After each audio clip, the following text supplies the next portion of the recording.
Canto XII.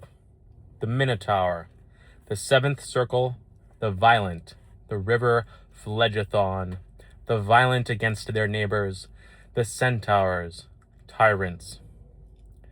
The place where to descend the bank we came was alpine, and from what was there, moreover, of such a kind that every eye would shun it, such as that ruin is which in the flank smote on this side of Trent the Adige, either by earthquake or by failing stay.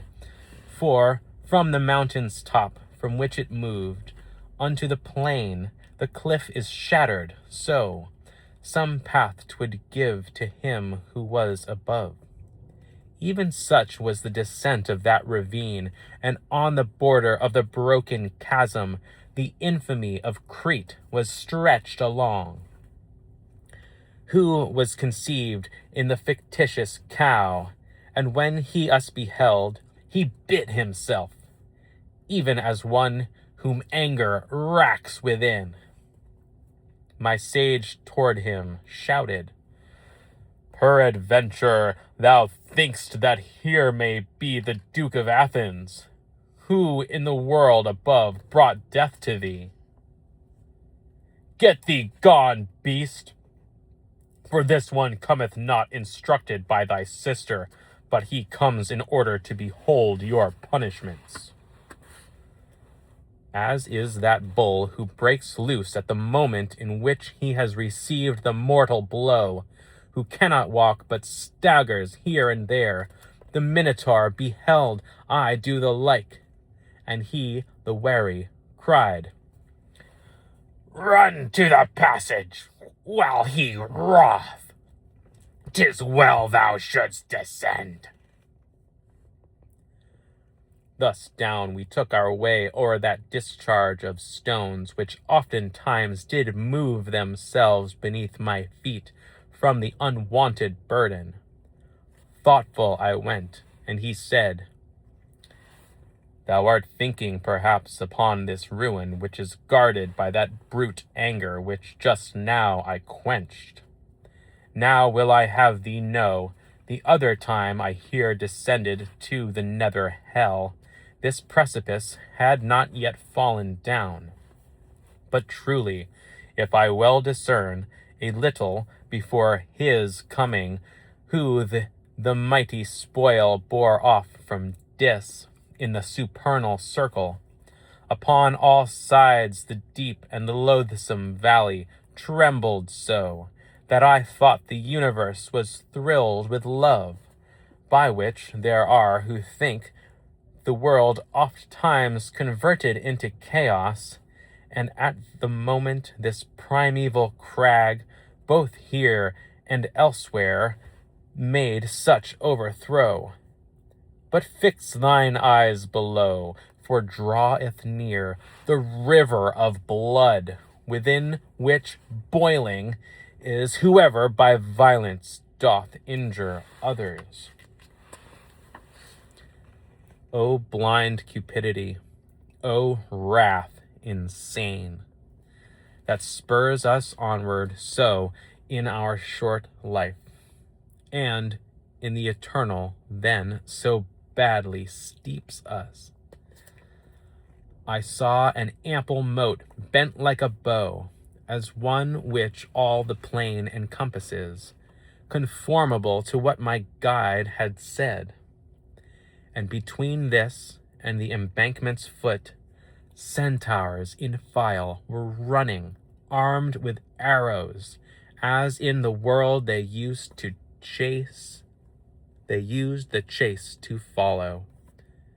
Beholding us descend, each one stood still, and from the squadron 3 detached themselves with bows and arrows in advance selected. And from afar one cried, "Unto what torment come ye, who down the hillside are descending? Tell us from there, if not, I draw the bow." My master said, "Our answer will we make to Chiron near you there, in evil hour. The will of thine was evermore so hasty. Then he touched me and said, This one is Nessus, who perished for the lovely Dejanira, and for himself did vengeance take. And he in the midst, who at his breast is gazing, is the great Chiron, who brought up Achilles, that other Pholus is, who was so wrathful. Thousands and thousands go about the moat, shooting with shafts whatever soul emerges out of the blood, more than his crime allots.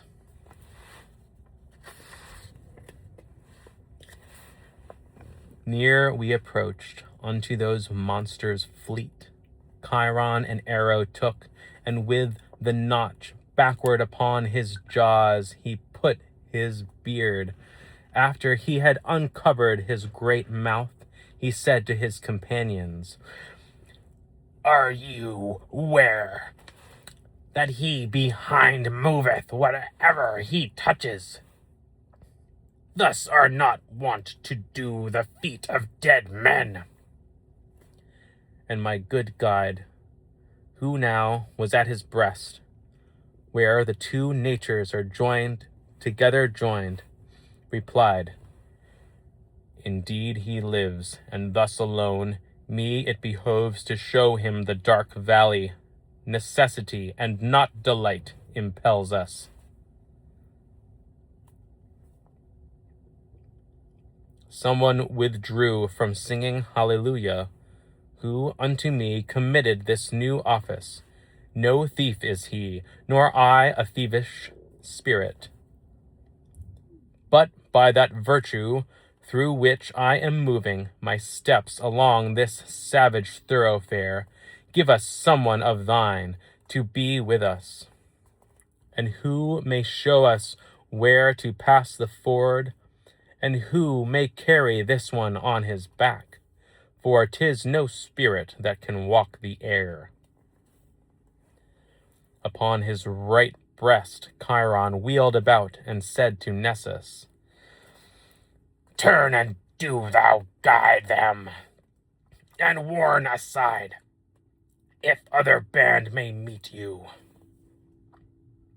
We with our faithful escort onward moved, along the brink of the vermilion boiling, wherein the boiled were uttering loud laments. People I saw within, up to the eyebrows, and the great centaur said, Tyrants are these, who dealt in bloodshed and in pillaging.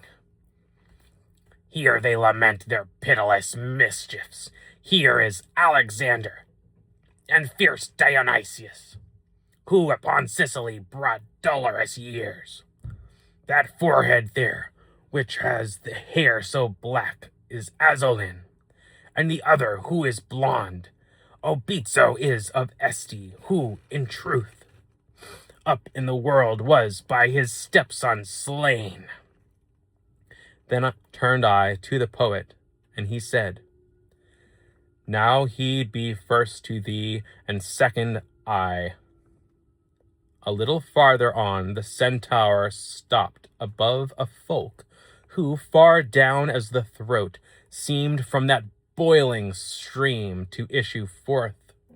A shade he showed us on one side alone, saying, He cleft asunder in God's bosom the heart that still upon the Thames is honored.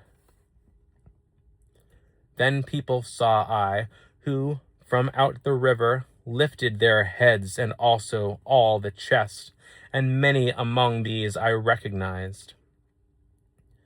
Thus evermore and more grew shallower that blood, so that the feet alone it covered, and there across the moat our passage was.